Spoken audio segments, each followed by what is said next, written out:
Hello and welcome guys on our channel Knowledge Originator where you demand and be command।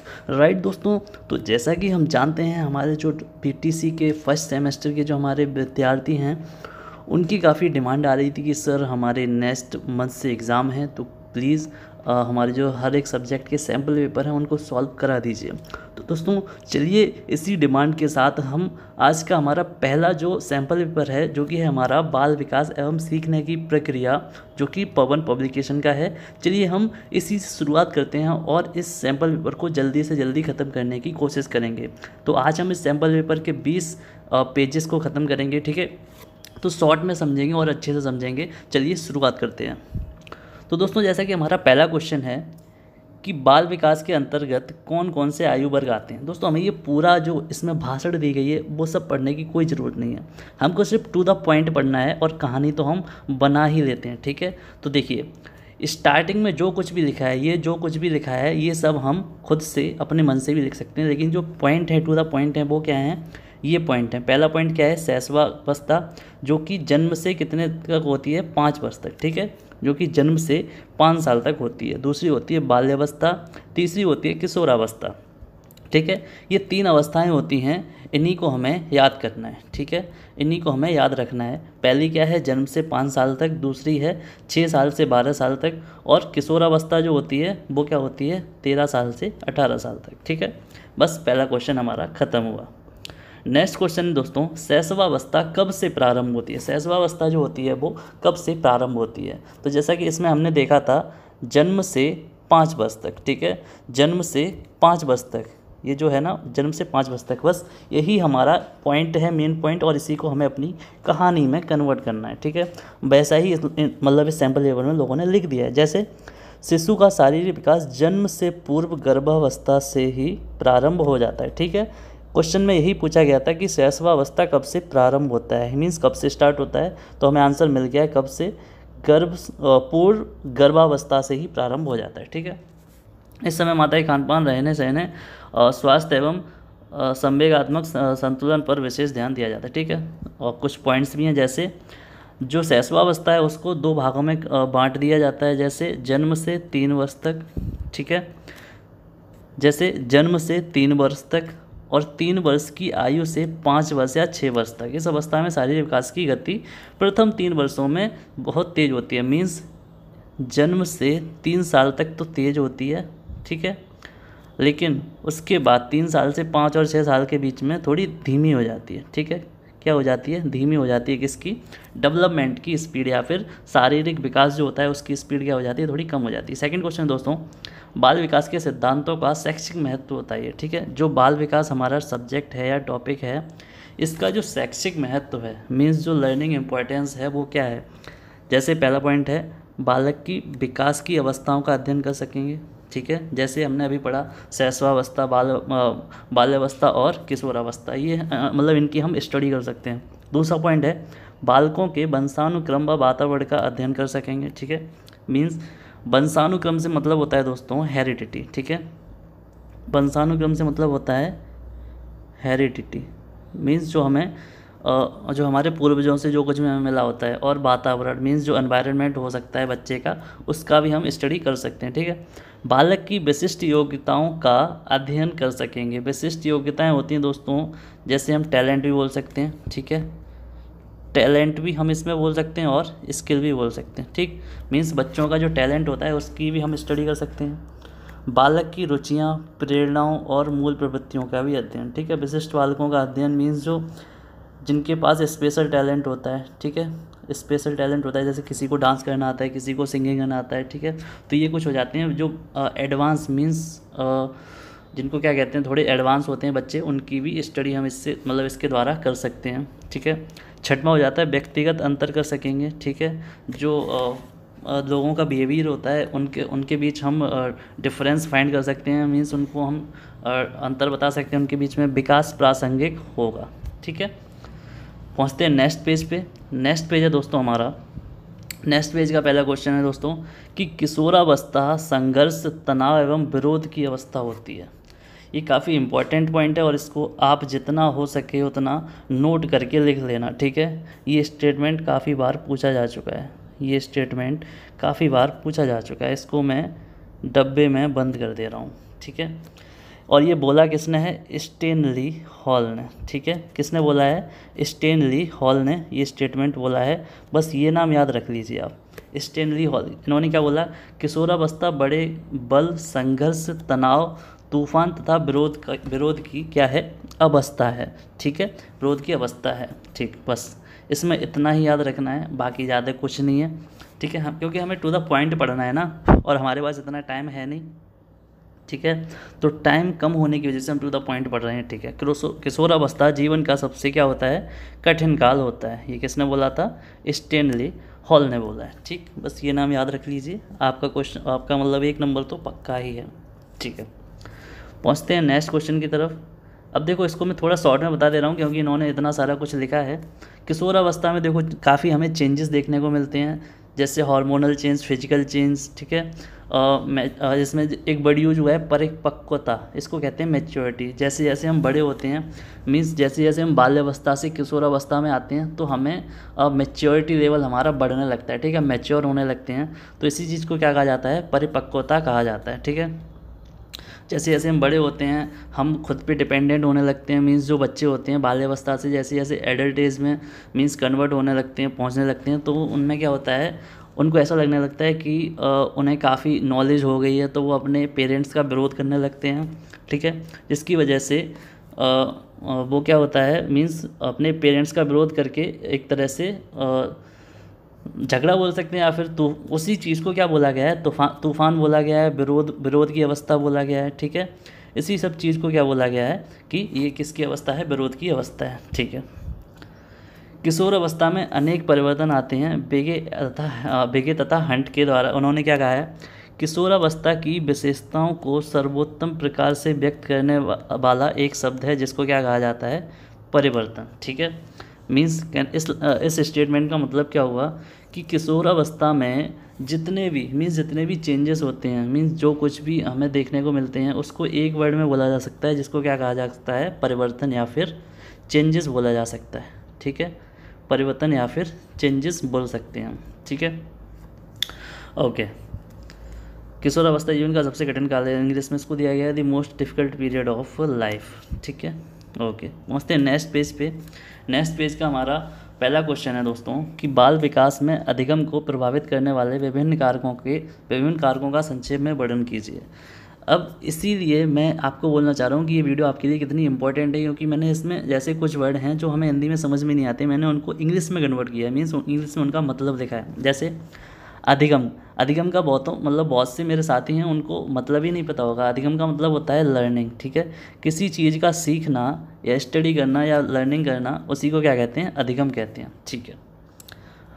तो बाल विकास में अधिगम को प्रभावित करने वाले कारक, ठीक है, मीन्स बाल विकास में जो जो चीज़ें हम जैसे सीखते हैं उनको अफेक्टेड करने वाले जो एलिमेंट्स हैं वो क्या क्या हो सकते हैं, उनके बारे में हम टू द पॉइंट पढ़ेंगे। जैसे पहला है विषय सामग्री का प्रस्तुतिकरण, ठीक है।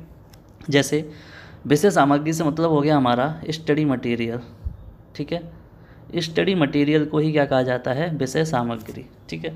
जैसे कोई स्टडी मटेरियल, मान लो हमारे पास कोई बुक है, अगर उसमें सिर्फ और सिर्फ थ्योरी लिखी होगी तो हमें थ्योरी पढ़ने में थोड़ा बोरिंग लगेगा और वो हमें समझ में नहीं आएगा। लेकिन अगर हम उसी थ्योरी को पिक्टोरियल दिखाएं, मीन्स पिक्चर या फिर फ़ोटो की सहायता से दिखाएं उस बुक्स में, और थोड़ी सी थ्योरी भी लिखें, तो वो पढ़ने में हमें थोड़ी ज़्यादा इंटरेस्टिंग लगेगी, ठीक है। तो इसी चीज़ को बोला गया है विषय सामग्री का प्रस्तुतिकरण, मीन्स जो विषय सामग्री है उसको हम कैसे प्रेजेंट कर रहे हैं, कैसे प्रस्तुत कर रहे हैं, ठीक है। ये काफ़ी इफ़ेक्ट करता है बाल विकास में, कुछ भी चीज़ लर्निंग या सीखने में, ठीक है। दूसरा है बालकों का शारीरिक एवं मानसिक स्वास्थ्य, ठीक है।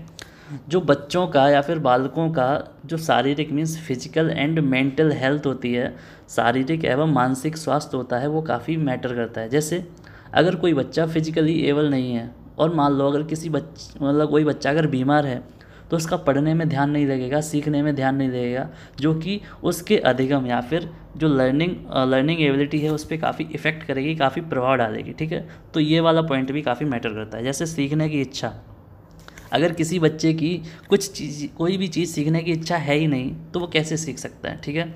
तो सीखने की इच्छा भी होनी चाहिए उस बच्चे को, ठीक। दूसरा है पुनर्वलन, ठीक है। पुनर्वलन का एक तरह से मतलब होता है परिवर्तन।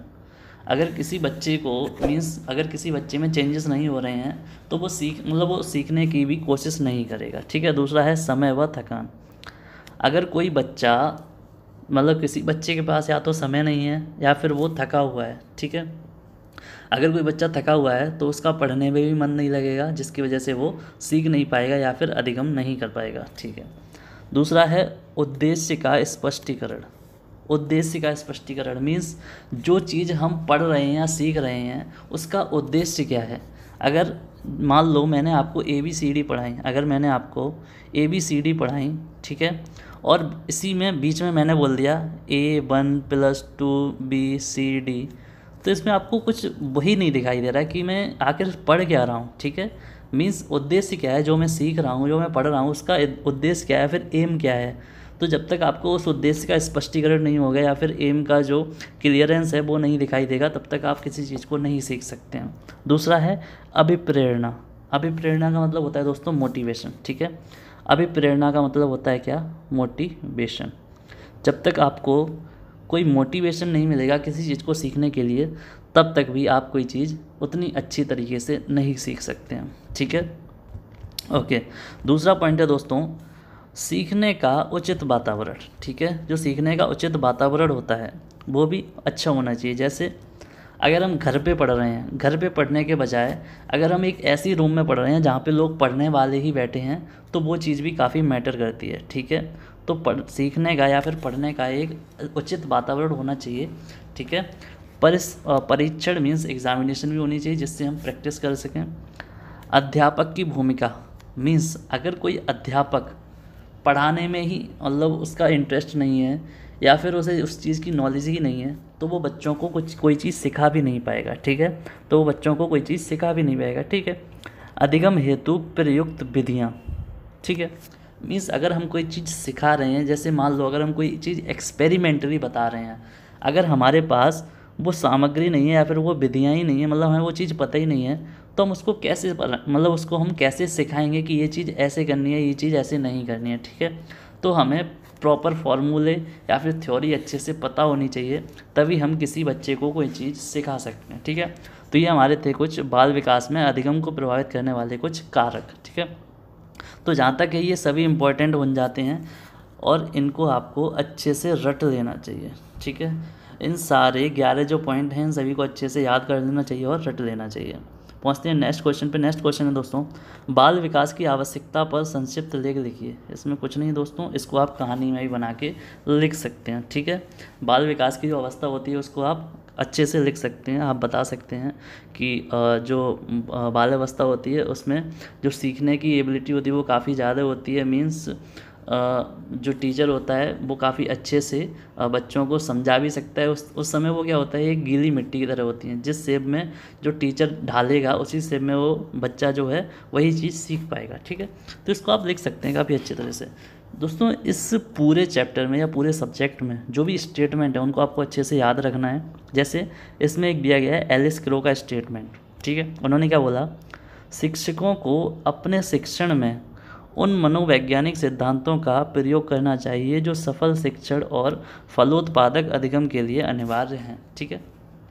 तो एलिस क्रो ने ये बोला कि जो टीचर होते हैं उनको अपने जितने भी सिद्धांत हैं या फिर जितने भी प्रिंसिपल हैं किस चीज़ के, जो साइकोलॉजिकल प्रिंसिपल्स हैं बच्चों को सिखाने के, वो सभी अप्लाई करने चाहिए अपने जो भी लर्निंग स्टाइल है उसमें, ठीक है। बच्चों को सिखाने का जो भी उनका तरीका है उसमें।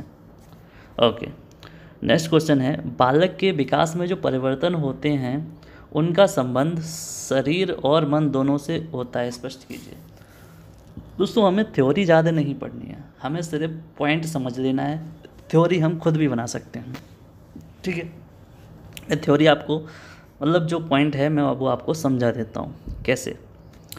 देखो अगर किसी बच्चे का मन ही नहीं लग रहा, ठीक है, मन ही नहीं लगेगा तो वो सीखेगा क्या, खाक। जब उसका मन ही नहीं लग रहा है तो उसका सीखने में भी बिल्कुल मन नहीं लगेगा। ठीक है, तो कहने का मतलब ये है कि मन और शरीर, ठीक है, मन और शरीर दोनों डायरेक्टली प्रोपोर्शनल हैं किसके, सीखने के। ठीक है, मन और शरीर जब दोनों ही स्वस्थ होंगे तभी हम कोई चीज़ सीख सकते हैं। ठीक है, तभी हम कोई चीज़ सीख सकते हैं। ठीक है, तो इसलिए जो मन और शरीर है दोनों का तालमेल अच्छा होना चाहिए। ठीक है, ओके।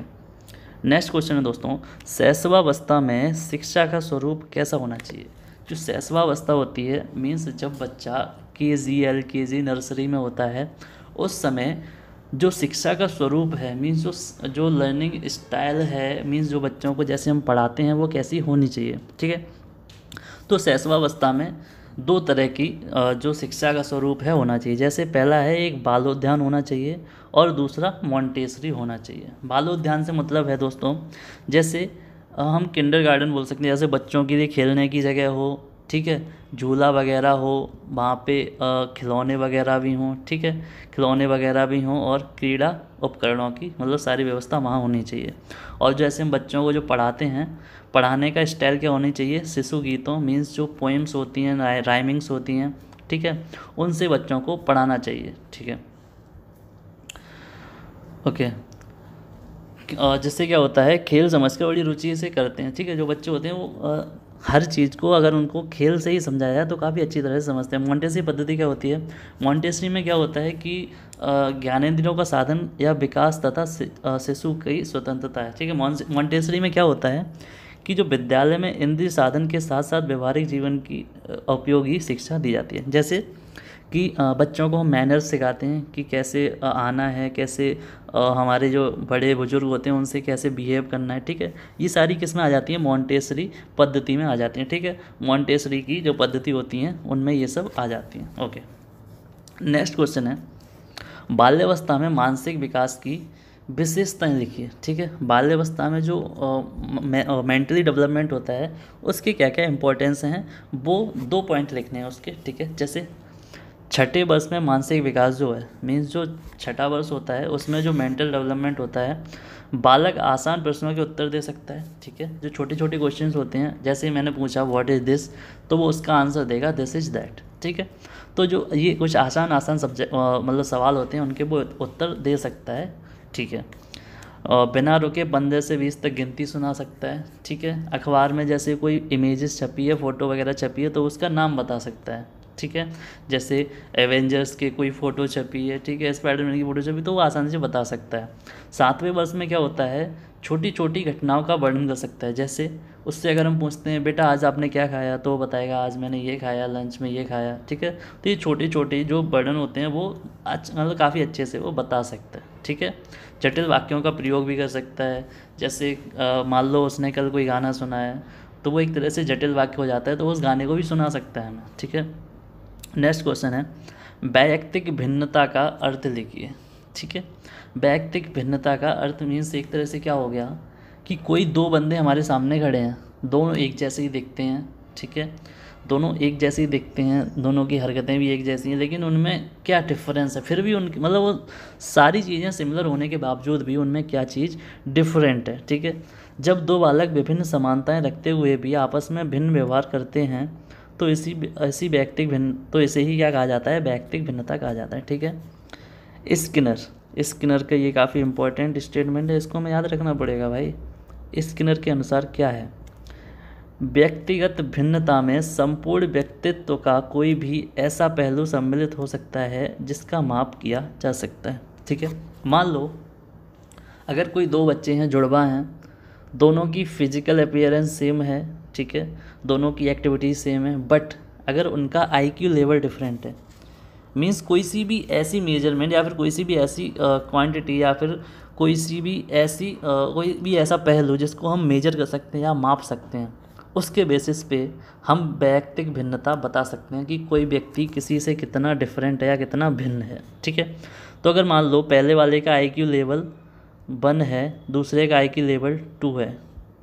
ठीक है, तो इस बेसिस पे हम जो है वैयक्तिक भिन्नता बता सकते हैं। ओके, नेक्स्ट क्वेश्चन है, बालक के विचार में संचार माध्यम से 2 लाभ लिखिए। जैसे पहला हो गया ईमेल, ठीक है।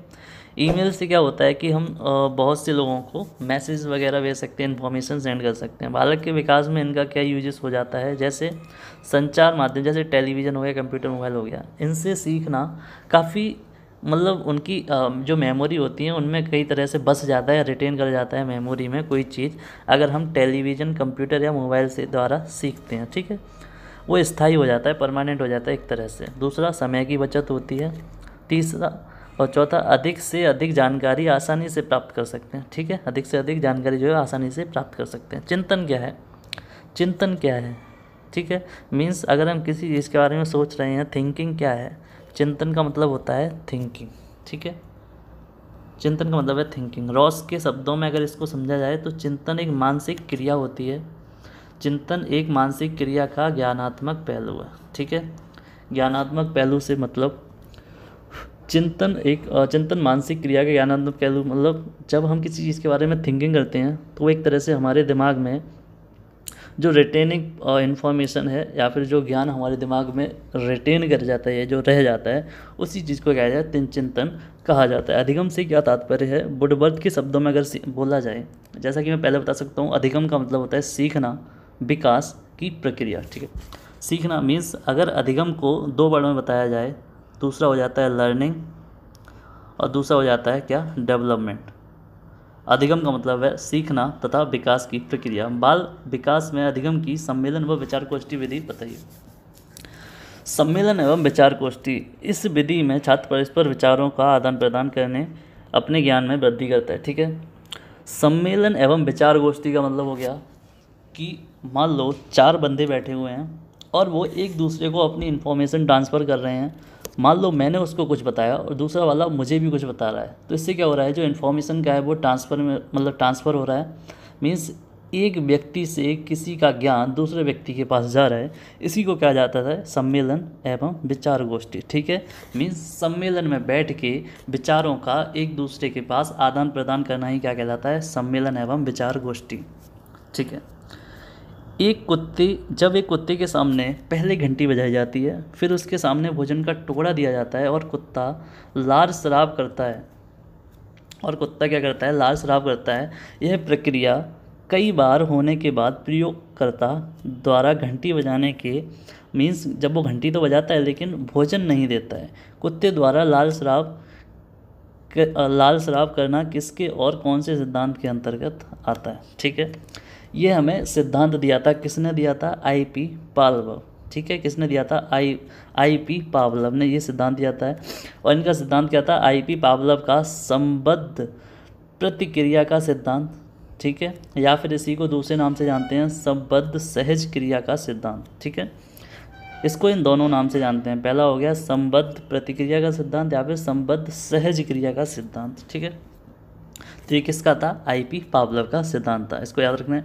दूसरा क्वेश्चन है, सीखने के पठार से क्या समझते हैं। पठार हमने पढ़ा था, जैसे कि पठार प्लेटो होता है ज्योग्राफी में। पठार का मतलब होता है कोई भी उठी हुई समतल जगह, ठीक है। कोई भी उठी हुई समतल जगह को ही क्या कहा जाता है, पठार कहा जाता है, ठीक है। लेकिन पठार का जो हमारा बाल विकास है इसमें क्या यूज है वो समझते हैं। पठार बेसिकली होता क्या है, मान लो अगर कोई मिट्टी है ऊपर से ढह के ऐसे आ रही है, ये कोई मेरा पहाड़ है, ठीक है, ये कोई मेरा पहाड़ है और यहाँ से मिट्टी ऐसे नीचे ढह के आ रही है, तो ये क्या होती है, नीचे आके ऐसे इकट्ठी हो जाती है, नीचे आके ऐसे इकट्ठी हो जाती है और ये क्या बना लेती है, ये पठार बना लेती है इस टाइप का, ठीक है। तो ये आखिर हो क्यों रहा है, ये एक तरह से क्या है, कोई भी चीज़ जो है वो एक जगह पे रुक जा रही है, कोई भी चीज़ एक जगह पे रुक जा रही है, जिसकी वजह से वही चीज़ बार बार वहाँ पे क्या होती जा रही है, इकट्ठी होती जा रही है, जिसकी वजह से वहाँ पे क्या बन रहा है, एक पठार बन रहा है। ठीक इसी कंसेप्ट को हम अपने इस टॉपिक में यूज़ करेंगे। जैसे जब परीक्षार्थी की सीखने की गति 5वें महीने से 8वें महीने के बीच में कोई परिवर्तन नहीं आता है, ठीक है। मान लो अगर कोई स्टूडेंट है या फिर परीक्षार्थी है, वो सीख रहा है, अगर उसके जो 5वें महीने मतलब जब वो सीख रहा है उसी दौरान 5वें महीने से 8वें महीने के बीच में कोई परिवर्तन अगर नहीं आता है, मीन्स कोई भी सिलेबस में चेंजेस या फिर स्टडी मटेरियल में चेंजेस कोई भी नहीं आता है, तो उसकी गति क्या हो जाती है, धीमी पड़ जाती है। गति उतनी ही क्या कहती है, उतनी ही धीमी हो जाती है। ठीक है, तो जब गति धीमी हो जाती है तो इसी स्थिति को हम क्या कहते हैं, पठार बोल दिया जाता है। ठीक है, मीन्स इसी समय को, मीन्स जो 5वें मंथ से लेके 8वें मंथ के बीच का जो मतलब टाइम था, टाइम ड्यूरेशन था, ठीक है, इसी को क्या बोल दिया गया, पठार बोल दिया गया। ठीक है, नेक्स्ट क्वेश्चन है, सीखने में पठार के 2 प्रमुख कारण एवं उन्हें दूर करने के उपाय बताइए। ठीक है, ये काफ़ी इंपॉर्टेंट क्वेश्चन बन जाता है, इसको हम मार्क करके चलते हैं। ठीक है, कौन सा है, सीखने में जो पठार के प्रमुख कारण हैं और उनको दूर कैसे किया जाए, मीन्स उनके उपाय भी बताइए। जैसे सीखने के प्रक्रिया में पठार आने के कई कारण होते हैं। जैसे पहला कारण होता है शारीरिक सीमा। ठीक है, पहला कारण है शारीरिक सीमा। ओके, शारीरिक सीमा दोस्तों हो जाता है जैसे जब हमारे द्वारा अत्यधिक कार्य करने में थकान की स्थिति उत्पन्न हो जाती है। मान लो अगर हम कोई चीज़ कंटिन्यूसली पढ़ रहे हैं तो हमें क्या होता है, थकान या फिर टायर्डनेस फील होने लगती है, जिससे सीखने की प्रक्रिया क्या हो जाती है, मंद पड़ जाती है। ठीक है, सीखने की जो एक्टिविटी होती है, जो प्रक्रिया होती है, वो क्या हो जाती है, मंद पड़ जाती है और पठार का निर्माण हो जाता है। ठीक है, क्या होता है, पठार का निर्माण हो जाता है। पहला रीजन ये हो गया। दूसरा रीजन होता है दोस्तों त्रुटिपूर्ण विधियों का प्रयोग। मीन्स अगर हम किसी भी मान लो अगर हम कोई बुक पढ़ रहे हैं और उसमें काफ़ी एरर्स आ रहे हैं, बार बार एरर्स आ रहे हैं, बार बार एरर आने का मतलब होता है हमारा उसमें इंटरेस्ट कम होने लगता है, और जब इंटरेस्ट कम होने लगेगा तो क्या होगा, पठार बनना शुरू हो जाएगा। ठीक है, ओके। नेक्स्ट पॉइंट है दोस्तों अभिप्रेरणा की कमी। अभिप्रेरणा की कमी से दोस्तों मतलब हुआ सीखते समय यदि उचित प्रेरणा प्राप्त नहीं होती। अभिप्रेरणा का मतलब मैंने बताया था मोटिवेशन। ठीक है, अगर हम कोई चीज़ कंटिन्यूसली पढ़ रहे हैं और हमें मोटिवेशन नहीं मिल रहा है, और जब हमें मोटिवेशन नहीं मिलेगा तो हमें क्या है, एक तरह से उदासीनता फील होगी। ठीक है, उदासीनता फील होगी, मेंटली टायर्डनेस फील होगी। ठीक है, मानसिक थकान फील होने लगेगा, महसूस होने लगेगा, जिसकी वजह से पठार का क्या होने लगेगा, निर्माण होने लगेगा। दूसरा है गलत क्रम। अगर हमारी जो शिक्षण विधि है, अगर हमारी जो शिक्षण विधि है वो सही नहीं है, मान लो अगर हम किसी नए बच्चे को या फिर किसी फर्स्ट क्लास के बच्चे को टफ से मीन्स कठिन से आसान की ओर पढ़ाएंगे। मीन्स अगर मैंने किसी बच्चे को पहला चैप्टर पढ़ाया, वो कठिन पढ़ा दिया और बाद में मैं सरल पढ़ाता जा रहा हूँ, इस वजह से क्या होगा, बच्चे की जो रुचि होगी पढ़ने में वो कम हो जाएगी और वो ज़्यादा नहीं पढ़ेगा। तो ये क्या होता है, एक गलत क्रम होता है, जिसकी वजह से क्या होता है, पठार का निर्माण होने लगता है। ठीक है, नेक्स्ट है अभ्यास की कमी, मीन्स लैक ऑफ प्रैक्टिस। ठीक है, लैक ऑफ प्रैक्टिस कि अगर अभ्यास की कमी होगी तो भी क्या होता है, पठार का निर्माण होने लगता है। ठीक है, ये तो थे हमारे कुछ रीजन्स जिनकी वजह से जो है पठार का निर्माण होता है, लेकिन अब इनको दूर कैसे किया जाए वो समझते हैं आगे चल के। ठीक है, तो जैसा पहला मतलब जो हमारा उपाय है वो क्या है, शिक्षण विधि में परिवर्तन। ठीक है, सबसे पहला है शिक्षण विधि में हम परिवर्तन कर सकते हैं। जैसे ठीक है, शिक्षण विधि में परिवर्तन, जब अध्यापक एक अनुभव करे कि शिक्षण में पठार आ रहा है, मीन्स जब टीचर को फील होने लगे कि जो वो पढ़ा रहा है उसमें बच्चे बोर होने लगे हैं, वहाँ पे पठार क्रिएट होने लगेगा, तो उसको तुरंत अपनी विधि को क्या करना चाहिए, बदल देना चाहिए। ठीक है, पहला तो रीज़न ये हो गया, मीन्स पहला उपाय ये हो गया, नवाचारी तकनीकों का प्रयोग करना चाहिए।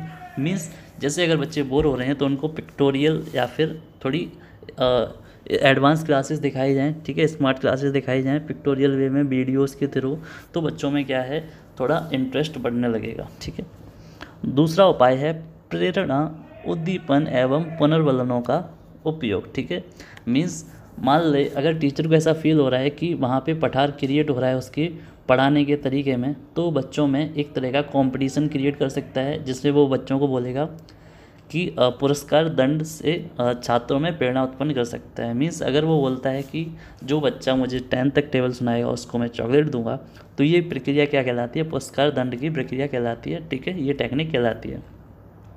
दूसरा है पाठ्य सामग्री का संगठन। ठीक है, पाठ्य सामग्री का संगठन मीन्स जो मतलब जो बच्चों को हम पढ़ा रहे हैं, ठीक है, जो जो सामग्री या फिर जो स्टडी मटेरियल बच्चों को प्रोवाइड किया जा रहा है वो क्या होना चाहिए, सरल से कठिन की ओर होना चाहिए, ना कि कठिन से सरल की ओर। ठीक है, तो जो बच्चों को हम पढ़ाते हैं, चैप्टर पढ़ाते हैं, वो क्या होना चाहिए, सरल से कठिन की ओर होना चाहिए। दूसरा है कार्य में परिवर्तन। कार्य में परिवर्तन से मतलब हुआ कि एक विषय पढ़ाकर एक विषय पढ़ाना बंद कर दूसरा सरल एवं मनोरंजक विषय पढ़ा शुरू कर दीजिए। जैसे मान लो अगर हम किसी बच्चे को गुणा भाग करा रहे हैं और उस बच्चे को वो चीज़ नहीं आती है, मीन्स मैंने आज ही नया शुरू किया और बच्चे को टफ लग रहा है, तो हम क्या करेंगे, उसको थोड़ा स्टार्टिंग का बेसिक इंट्रोडक्शन पढ़ा देंगे और उसके बाद तुरंत क्या कुछ इंटरेस्टिंग सा जैसे राइमिंग या फिर पोइट्री वगैरह उसको पढ़ाना शुरू कर देंगे, जिससे क्या है पठार क्रिएट नहीं होगा। ठीक है, पठार जो है वो नहीं बनेगा। ठीक है, दूसरा है विश्राम। अगर जैसे हम कंटिन्यूसली 4 लेक्चर मान लीजिए ले लिए हैं और बच्चों को बोरिंगनेस होने लगी है, तो इसीलिए बीच में क्या लंच दिया जाता है, ताकि बच्चे थोड़ा रेस्ट करें या फिर विश्राम कर सकते हैं, जिससे उनकी थकान दूर हो जाए और जिससे भी पठार क्या है वो क्रिएट नहीं होगा। दूसरा है विषय वस्तु की नीरसता। जब सीखने की प्रक्रिया में किसी एक पक्ष को ही महत्व दिया जाता है तो वहाँ पठार का निर्माण होता है। ठीक है, मीन्स किसी एक पक्ष को ही हमें महत्व नहीं देना है, हर किसी को इक्वली पढ़ाना है। ठीक है, विषय वस्तु की नीरसता नहीं करनी है। त्रुटियों का स्थानांतरण। ठीक, त्रुटियों का स्थानांतरण से मतलब हुआ त्रुटि जब दूसरी क्रिया में भी स्थानांतरित होने लगती है तब भी पठार बन जाता है। मतलब मान लो अगर हमने एक चैप्टर पढ़ा और उसमें कोई एरर आया, मीन्स कोई मिस स्पेल्ड आ गया, या हमने कोई क्वेश्चन न्यूमेरिकल लगाया या कोई सवाल लगाया, उसका आंसर गलत दिखा रहा है, मान लिया हमें मतलब उसमें जो भी कमी थी वो हमें पता चल गई, लेकिन अगला क्वेश्चन फिर लगाया तो उसमें भी अगर वही कमी दोबारा से मिलती है, जिससे क्या होगा, हमें हमारा इंटरेस्ट जो है वो कम होने लगेगा और जिससे पठार बनने लगेगा। ठीक है, तो जो त्रुटियाँ हैं या फिर जो एरर हैं वो कंटिन्यूस नहीं होने चाहिए, मीन्स जो एरर हैं वो ख़त्म हो जाने चाहिए। जो हमारा स्टडी मटेरियल है या फिर जो हमारा सिखाने का तरीका है उसमें त्रुटियां नहीं होनी चाहिए। दूसरा है परिपक्वता। परिपक्व ना होने से भी अधिगम नहीं हो पाता है एवं पठार बनने लगता है। मान लो जो हमारा LKG का बच्चा है, LKG के बच्चे को अगर मैं साइंस पढ़ाने बैठ जाऊँ तो उसको वो चीज़ उतने अच्छे तरीके से नहीं समझ में आएगी जितने अच्छे तरीके से अगर कोई बड़ा बच्चा सीखेगा तो। ठीक है, तो मैच्योरिटी भी मैटर करती है।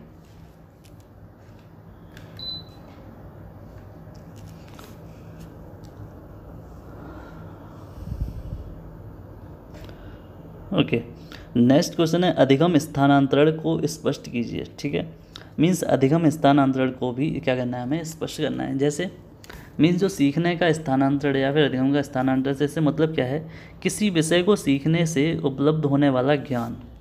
अगर कोई हम सब्जेक्ट सीख रहे हैं उससे उपलब्ध होने वाला ज्ञान या किसी कार्य का अभ्यास करने से प्राप्त होने वाले प्रशिक्षण का दूसरी परिस्थिति में प्रयोग करना। मान लीजिए मैंने कोई चीज़ सीखी, मान लिया जैसा कि आपने 3 इडियट मूवी देखी होगी, 3 इडियट मूवी में वो salt is the best conductor of electricity, जैसा कि उसने पढ़ रखा था ये चीज़ और उसने उसी चीज़ को अपने प्रैक्टिकल लाइफ में यूज़ किया और इसी चीज़ को क्या बोला जाता है, अधिगम स्थानांतरण। मीन्स जो चीज़ हम सीखते हैं उसका किसी दूसरे अभ्यास में यूज़ करना, इसी को क्या कहा जाता है, अधिगम स्थानांतरण। ठीक है, सीखी हुई चीज़ को किसी दूसरी जगह यूज करना। ठीक है, सोरेंस के शब्दों में अगर बोला जाए, स्थानांतरण एक परिस्थिति में अर्जित ज्ञान, प्रशिक्षण और आदतों का दूसरी परिस्थिति में स्थानांतरित किए जाने की चर्चा करता है। ठीक है, नेक्स्ट है प्रतिद्वंद्विता। प्रतिद्वंद्विता या फिर कंपटीशन के क्या आप समझते हैं, मीन्स कंपटीशन क्या होता है। कंपटीशन दोस्तों हम गाने बना सकते हैं अपने मन से, इसका कोई ज़्यादा इंपॉर्टेंट क्वेश्चन नहीं बनता ये। नेक्स्ट क्वेश्चन है बालक में विस्मृति कम करने में कोई 2 उपाय बताइए। मीन्स विस्मृति बोरिंग बोल सकते हैं या फिर इसको भूलना बोल सकते हैं। ठीक है, अगर जो बच्चे हैं कोई चीज़ सीख के अगर उनको भूलने लगते हैं तो उसको कम करने के कोई भी 2 उपाय बताइए। जैसे पहला हो जाता है, यदि सीखने या याद करने वाली सामग्री अधिक सार्थक है या फिर आनंदवर्धक एवं सरल होती है। मीन्स अगर किसी पोइम को सॉन्ग के थ्रू या फिर राइमिंग के थ्रू सुनाया जाए या फिर याद कराया जाए तो वो ज़्यादा समय तक याद रह सकती है, ठीक है, बजाय उसको पढ़ पढ़ के याद करना, ठीक है। दूसरा, यदि सीखने की विधि उपर्युक्त होगी तो वैसे सामग्री शीघ्र नहीं भूल लेते हैं, ठीक है। मीन्स अगर कोई स्टडी मटेरियल या फिर सीखने की विधि है या फिर फॉर्मूला है, अगर वो ठीक है, मीन्स अच्छे से समझ में आ रहा है, अगर अच्छे से समझ में आ रहा है तो उसको हम तुरंत नहीं बोलते हैं, वो काफ़ी समय तक हमारे दिमाग में बना रहता है, ठीक है। नेक्स्ट है, बाल्यावस्था में संवेगात्मक विकास कैसे होता है। संवेगात्मक विकास हो गया मीन्स जो भावनाएं होती हैं, मीन्स भाव का विकसित होना, ठीक है। मीन्स जो भावना होती हैं उनका मतलब उनका कैसे डेवलपमेंट होता है या विकास होता है। सांवेगिक विकास की दृष्टि से बाल्यावस्था विकास की एक अनोखी अवस्था कहलाती है, ठीक है। इसको टू द पॉइंट पढ़ते हैं। क्रो और क्रो के अनुसार क्या होता है, बाल्यावस्था के संपूर्ण काल में संवेगों की अभिव्यक्ति में निरंतर परिवर्तन होते रहते हैं। कहने का मतलब ये है कि जो बाल्यावस्था होती है उसमें बच्चे की जो फीलिंग्स होती हैं या फिर जो भाव होते हैं उनका निरंतर परिवर्तन होता रहता है या फिर कंटिन्यूसली चेंजेस होते रहते हैं, ठीक है। ये किसने बोला है, क्रो और क्रो के अकॉर्डिंग। हार्लॉक ने क्या बोला है कि बाल्यावस्था के सामान्य संवेगात्मक प्रतिरूप हैं, ठीक है। जो बाल्यावस्था के सामान्य संवेगात्मक प्रतिरूप हैं मीन्स जो बाल्यावस्था में जो फैक्टर्स बोल सकते हैं हम, किसी बच्चे मतलब कोई बच्चा जो है हम उसको कैसे बता सकते हैं कि इसमें संवेगात्मक विकास हुआ है, तो उसके जो कारक हैं वो क्या क्या हो सकते हैं, जैसे भय, बच्चा डरना सीख जाता है, बच्चा चिंता करना सीख जाता है, व्यग्रता सीख जाता है, कुंठा सीख जाता है, ईर्ष्या मीन्स उससे नफरत, किसी चीज़ से नफरत करना सीख जाता है, जिज्ञासा, किसी चीज़ को सीखने की क्यूरियोसिटी, स्नेह मीन्स प्रेम, प्रफुल्लता या फिर हैप्पीनेस वगैरह सब सीख जाता है। तो हम बोल सकते हैं कि उसमें क्या है, संवेगात्मक विकास हो रहा है, ठीक है। नेक्स्ट है दोस्तों, जन्म से किशोरावस्था तक बच्चे की सामाजिक भावना के विकास से समझाइए, ठीक है। मीन्स जन्म से लेके किशोरावस्था तक बच्चे की जो सामाजिक भावना के विकास होते हैं उनको हम कैसे बोल सकते हैं कि इसमें ये विकास हुए हैं, ठीक है। तो इसमें दोस्तों कुछ नहीं है, पूरी थ्योरी है। थ्योरी में क्या दिया गया है कि जैसे जैसे बालक की उम्र बढ़ती जाती है, ठीक है, वो कुछ ना कुछ सीखता है, बिहेवियर सीखता है, हमें बच्चों मतलब सामने वाले से कैसे बिहेव करना है, ठीक है। भाषा के माध्यम से भी विचारों का आदान प्रदान होता है, ठीक। अगर शिक्षा के माध्यम से बालक का सामाजिक विकास एवं सामाजिकरण भली भांति किया जा सकता है, ठीक है। मीन्स स्टडी की हेल्प से या फिर शिक्षा की मदद से किसी बच्चे की जो सामाजिक विकास होती है मीन्स सोशल डेवलपमेंट होता है उसको हम काफ़ी अच्छी तरीके से विकास कर सकते हैं, डेवलप कर सकते हैं, ठीक है। ओके, नेक्स्ट क्वेश्चन है, बच्चे के विकास में वंशानुक्रम और वातावरण का सापेक्षित महत्व है, व्याख्या बताइए। इसमें भी कुछ नहीं है, ज़्यादा कुछ नहीं सीखना है हमें, जो टू द पॉइंट है हमें वही पढ़ना है। इसको देख लेते हैं एक बार, क्योंकि ये 2021 में ही आया हुआ। विभिन्न अवस्थाओं में होने वाले मानसिक विकास का कई घटक प्रभावित करते हैं, जैसे परिवार, ठीक है, फैमिली काफ़ी मैटर करती है किसी बच्चे के जो डेवलपमेंट होता है उसमें। वातावरण मीन्स उसके आसपास का एनवायरनमेंट कैसा है, समाज कैसा है, सोसाइटी कैसी है, और अन्य परिस्थितियों से संबंधित ये घटक मानसिक विकास की गति को प्रभावित करते हैं, ठीक है। ये कुछ घटक या फिर कुछ एलिमेंट्स ऐसे हैं जो किसी बच्चे के जो फिजिकल डेवलपमेंट या फिर मेंटली डेवलपमेंट होता है उसको काफ़ी अफेक्टेड करते हैं या फिर काफ़ी प्रभावित करते हैं, ठीक है। मानसिक विकास को प्रभावित करने वाले प्रमुख घटक अब लिखित हैं, ठीक है। मीन्स कुछ पॉइंट्स हैं उनको हम देख लेते हैं कि कौन कौन से जो पॉइंट्स हैं या फिर घटक हैं वो काफ़ी प्रभावित करते हैं। जैसा पहला हो जाता है वंशानुक्रम या फिर हेरिडिटी। मान लो अगर किसी के पिता काफ़ी इंटेलिजेंट है, ठीक है, अगर किसी के पिता काफ़ी इंटेलिजेंट हैं, उनका आईक्यू लेवल काफ़ी अच्छा है, तो कहीं ना कहीं उसके पिता से मीन्स वंशानुक्रम के द्वारा उसके पिता का जो आईक्यू लेवल है वो उनके बच्चों में भी ट्रांसफ़र होता है, ठीक है। जिससे क्या है, उसकी जो मानसिक योग्यताएं तथा गुण जो हैं वो बच्चे में भी ट्रांसफ़र हो जाते हैं, ठीक है, जिन्हें वातावरण के द्वारा परिवर्तित किया जाना असंभव है, ठीक है।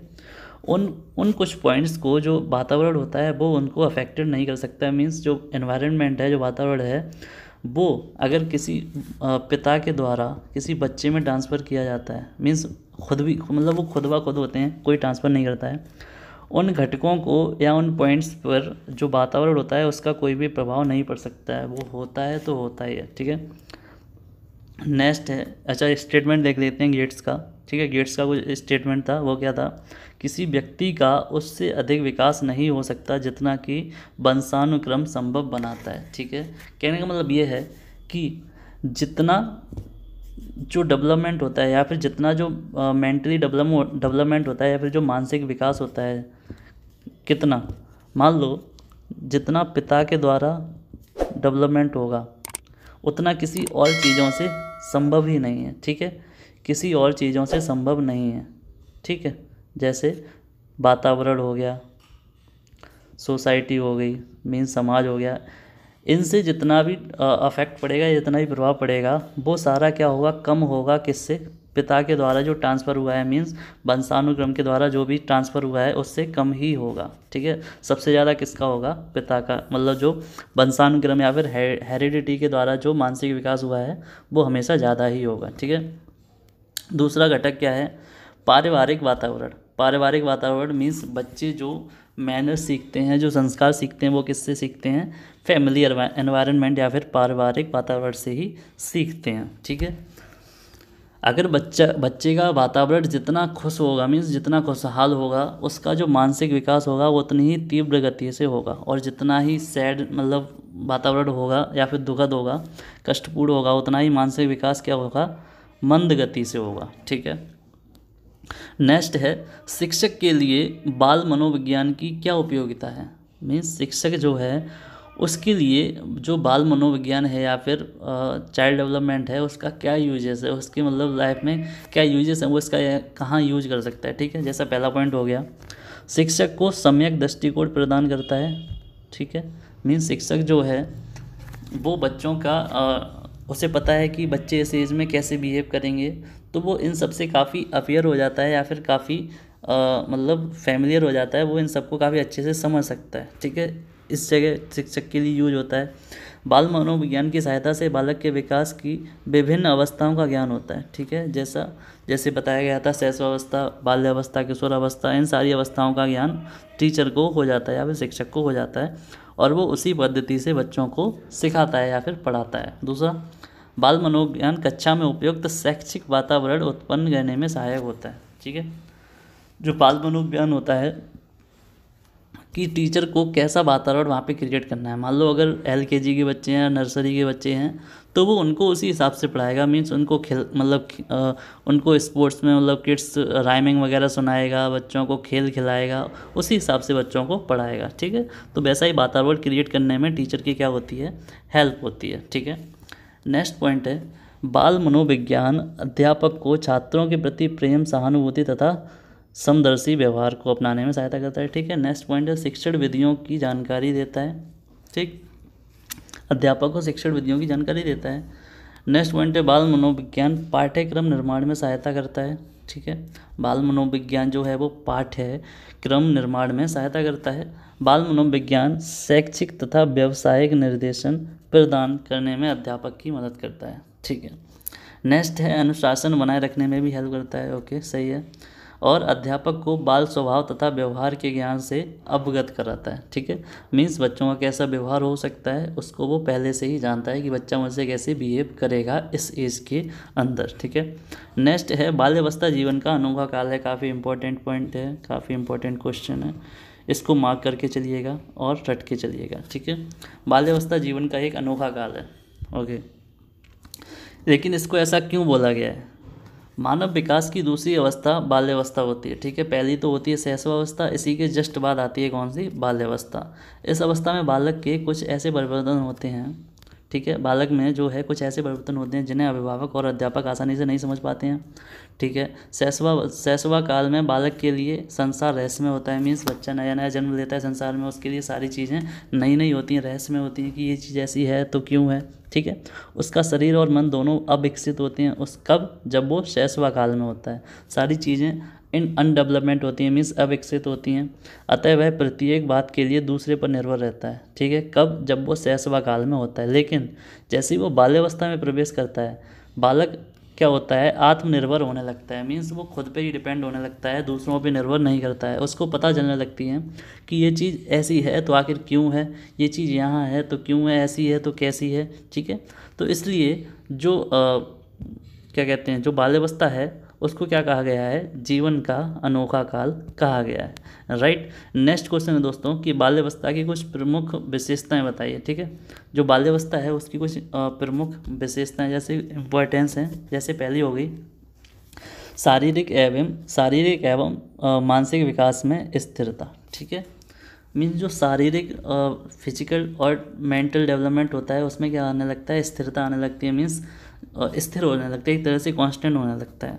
दूसरा, मानसिक योग्यताओं में वृद्धि। ठीक है, जो मानसिक योग्यताएं होती हैं मीन्स मेंटल एबिलिटी होती है, उनमें क्या होने लगता है, वृद्धि होने लगती है। दूसरा, आत्मनिर्भरता की भावना, मीन्स खुद पे डिपेंड होने लगता है बच्चा। रचनात्मक कार्यों में रुचि। ठीक है, क्रिएटिविटी शो करने लगता है बच्चा। ठीक है, क्रिएटिविटी शो करने लगता है बच्चा। दूसरा, जिज्ञासा की प्रबलता, मीन्स क्यूरियोसिटी डेवलप होने लगती है बच्चे में। सामूहिक प्रवृत्ति की प्रबलता। ठीक है, मीन्स बच्चा जो है वो फ्रेंड्स बनाने शुरू करने लगता है। बच्चा जो है वो अपने फ्रेंड्स के साथ घूमना ज़्यादा पसंद करता है बजाय घर में रहने के या फिर अपनी फैमिली के साथ टाइम स्पेंड करने के। सामाजिक एवं नैतिक गुणों का विकास। ठीक है, मीन्स जो सोशल बिहेवियर होता है उसका भी डेवलपमेंट होने लगता है। ठीक है, सामूहिक खेलों में विशेष रुचि, मीन्स वो जो जैसे क्रिकेट हो गया, क्रिकेट सामूहिक खेल होता है, मीन्स उसमें काफ़ी सारे प्लेयर्स होते हैं। या फिर मान लो जो छोटे छोटे खेल्स होते हैं जो हम अपने फ्रेंड्स के साथ खेलते हैं, उसमें उसका क्या होने लगता है, इंटरेस्ट डेवलपमेंट होने लगता है, रुचि दिखने लगती है। ओके, कार्म प्रवृत्ति की न्यूनता। ठीक है, कार्य प्रवृत्ति की न्यूनता शो होने लगती है, संग्रह प्रवृत्ति का विकास होने लगता है। ठीक है, तो ये कुछ इंपॉर्टेंट पॉइंट्स हैं, इनको भी आपको याद करके चलना है। ठीक है, ये 10 पॉइंट्स हैं, इनको आपको याद रखने हैं। जब बालक किशोर अवस्था में पैर रखता है तो उसमें धीरे धीरे परिवर्तन आते हैं। इन संधि काल का शिक्षण तथा अभिभावक के लिए क्या महत्व है। ठीक है, जब जो बच्चा है वो किशोर अवस्था में पैर रखता है, मीन्स एडल्ट एज में या फिर टीन एज भी बोल सकते हैं हम उसको।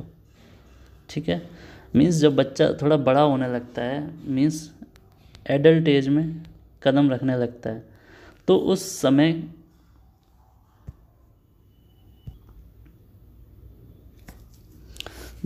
जब बच्चा जो है एडल्ट एज में कदम रखने लगता है तो उसमें जो परिवर्तन होते हैं वो धीरे धीरे परिवर्तन आते हैं। ठीक है, तो किशोरावस्था में शिक्षण व अभिभावक की भूमिका क्या होती है वो समझते हैं।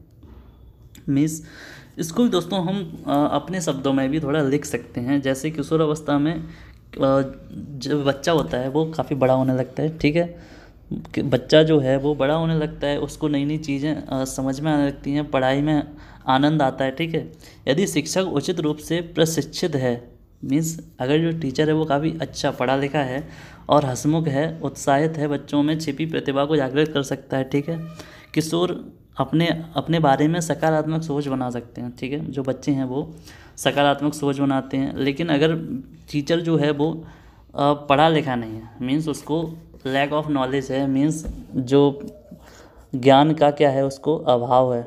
ठीक है, ज्ञान का अगर उसको अभाव है तो बच्चों को उतनी अच्छी तरीके से नहीं पढ़ा पाएगा और नकारात्मक प्रभाव डाल सकते हैं बच्चों के ऊपर। ठीक है, लेकिन जैसे जैसे बच्चा बड़ा होता है तो उसको ऐसा लगता है कि वो अपने माता पिता से या फिर पेरेंट्स से ज़्यादा जानने लगा है। ठीक है, पेरेंट्स से ज़्यादा जानने लगा है, ऐसा बच्चे को भ्रम होने लगता है। और वो जिसकी वजह से क्या है, बच्चे का अपने पेरेंट्स से लड़ाई झगड़ा होने लगता है, वो अपने पेरेंट्स का विरोध करने लगता है। जिसकी वजह से क्या ये सब किस वजह से होता है, पीढ़ी अंतराल या फिर जनरेशन गैप की वजह से। ठीक है, जनरेशन गैप की वजह से ये सब होने लगता है। ठीक है, तो यहाँ पे जो शिक्षक है उसका क्या रोल होता है, शिक्षक क्या करता है, बच्चे को समझाता है। वो मतलब बच्चे और उसके पेरेंट्स जो हैं उनके बीच का जो जनरेशन गैप होता है उसको कम करता है। ठीक है, तो यहाँ पे जो टीचर की भूमिका होती है वो काफ़ी इम्पोर्टेंट हो जाती है। किशोर अवस्था आखिर होती क्या है, किशोर अवस्था बेसिकली है क्या। किशोर अवस्था विकास की वह अवस्था है जो तारुण्य से प्रारंभ होती है। तारुण्य का मतलब होता है दोस्तों एडल्ट। ठीक है, जो एडल्ट एज होती है किशोरावस्था विकास की व्यवस्था है जो तारुण्य से प्रारंभ होती है और परिपक्वता के उदय पर समाप्त हो जाती है। सामान्यतः यह अवस्था 12 से 18 वर्ष तक मानी गई है। होता क्या है, गर्म देशों और ठंडे देशों की तुलना में जो बच्चे हैं, मीन्स जो गर्म देशों के जो लोग होते हैं वो ठंडे देशों की तुलना में जल्दी क्या हो जाते हैं, बालिग हो जाते हैं। ठीक है, और बालिकाओं में किशोरावस्था का आरंभ बालकों से 2 वर्ष पहले ही हो जाता है। ठीक है, मीन्स जो लड़कियां होती हैं उनमें जो किशोरावस्था होती है वो 2 वर्ष पहले ही स्टार्ट हो जाती है। ठीक है, किशोरावस्था की प्रमुख विशेषताएं, कुछ ये इंपॉर्टेंट पॉइंट हैं, उनको भी हम लिख लेते हैं या फिर दिमाग में अपने बैठा लेते हैं। जैसे पहला पॉइंट है शारीरिक विकास या फिर फिजिकल डेवलपमेंट, मानसिक विकास मेंटल डेवलपमेंट, स्थायित्व एवं समायोजन का अभाव। ठीक है, स्थायित्व एवं समायोजन का क्या अभाव, व्यवहार में विभिन्नताएं, काम भावना का विकास, कल्पना का बाहुल्य, विषम लिंगी आकर्षण मीन्स अपोजिट सेक्स की तरफ अट्रैक्शन, समाज सेवा की भावना, अपराध प्रवृत्ति का विकास, रुचियों में परिवर्तन या आत्मसम्मान की भावना। ठीक है, आत्मसम्मान की क्या भावना दिखने लगती है। स्टैनले हॉल का ये काफ़ी इम्पोर्टेंट स्टेटमेंट है, इसको हमेशा हमें याद ही रखना है, भूलना ही नहीं है। क्या है, किशोर अवस्था एक नया जन्म है क्योंकि इसी में उच्चतर और श्रेष्ठतर मानव विशेषताओं के दर्शन होते हैं। ठीक है, इस स्टेटमेंट को याद करके हमें चलना है। ओके दोस्तों, तो ये थे आज के हमारा कुछ 10 पेजेस हो चुके हैं, हम कल इसको कंटिन्यू करेंगे। ठीक है, तो उम्मीद करता हूँ ये वीडियो काफ़ी अच्छा लगा आपको और काफ़ी नॉलेज आपको मिली होगी सीखने के लिए। ठीक है, तो मिलते हैं अगले वीडियो में, तब तक तैयार रहिएगा। तब तक के लिए thank you, bye bye. Video को लाइक करिए, शेयर जितना ज़्यादा कर सकते उतना ज़्यादा करिए और हमारे चैनल को सब्सक्राइब ज़रूर करिएगा दोस्तों। तब तक के लिए बाय बाय, थैंक यू।